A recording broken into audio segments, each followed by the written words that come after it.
Hello, I'm Roger Baker, Executive Director of the Stratfor Center for Applied Geopolitics at RANE. This podcast is brought to you by RANE Worldview, the premier digital publication for objective geopolitical intelligence and analysis. Find out how RANE can help you stay ahead of global events at ranenetwork.com.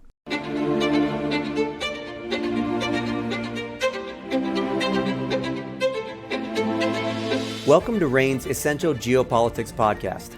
I'm Ryan Bohl, in for Emily Donahue this week. Here with me today is Scott Kardas, one of our Asia-Pacific analysts. Thanks for joining me, Scott. Nice to be here, Ryan. So today we're talking about South Korean and Japanese relations. Obviously a relationship that's had plenty of its ups and downs and plenty of tension throughout the years. So Scott, why don't you start us off with the status of the relationship between Tokyo and Seoul and what's being done to repair this relationship? Ryan. So the Japanese and South Korean relations, as you mentioned, do go up and down a lot. And as of late, for the past, roughly about the past 5, 7 years, have been on very much a downtrend. In 2015, under former President Park Jin, Japanese officials and South Korean officials supposedly reached an agreement where Japan paid $8.3 million to surviving victims of Japanese World War II wartime labor and human rights violations. And in 2017, South Korean courts rejected this and said that, there still needs to be some other legal maneuvering needs to be done.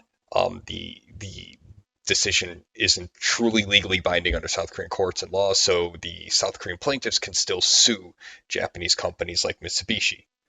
Then the Japanese companies refused, saying that they signed this treaty or another deal in 2015, and they even cited the 1965 Treaty of Basic Relations.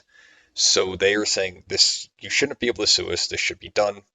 And it kind of started a trade war that's been going on to this day where Japan stopped the export of certain chemicals that are needed for South Korea's semiconductor industry. And South Korea then removed Japan from the whitelist of very trusted countries where they shared a lot of intelligence rapidly. So they basically put up a lot of hurdles and roadblocks when dealing with each other. And this resulted in a lot of tourism decline, trade decline, and just all in all, the general social sentiment is for a lot of people, both countries just didn't like each other and still don't right now. But the relationship is warming. So as things are warming, what does that kind of a warmer relationship really look like? What would it look like if they if they didn't have as many of these disputes? Well, if you have a warmer relationship, we won't suddenly see Japan and South Korea becoming best friends and treated allies.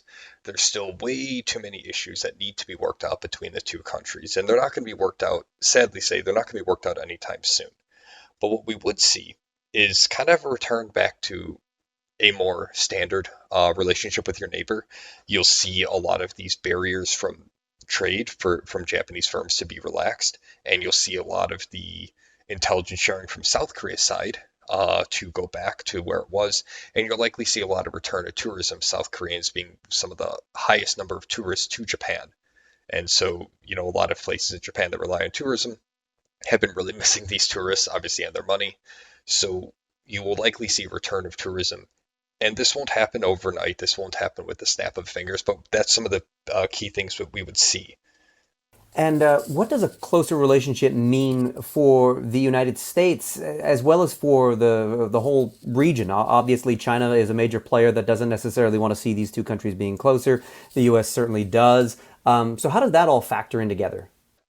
Well, it's a very good thing you mentioned that. So for the U.S., I'll start with the United States. The United States would love to see South Korea and Japan become very, very good friends. And in the long term, I'm pretty sure the United States would love to see Japan and South Korea become treated allies and form a proper trilateral alliance between the United States, Japan, and South Korea. This would allow the United States to reduce their own security burden in Northeast Asia, because right now there's roughly 70,000 troops stationed in Okinawa and 28,500 troops stationed in South Korean Peninsula. The United States would very much love to be able to not have to focus on being the middleman between these two countries and would love to see Japan and South Korea just work directly with each other. Again, that's a much, much more long-term scenario.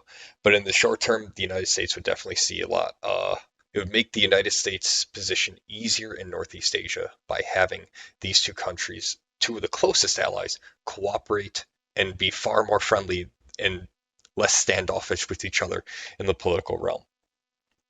With other countries, you mentioned China. China would not and does not like to see Japan and South Korea becoming close. If they get too close, they run the risk of becoming crossing one of the three no's that China demanded of South Korea back in 2015 when South Korea installed some anti-missile batteries. And the no is no trilateral alliance with the United States, Japan.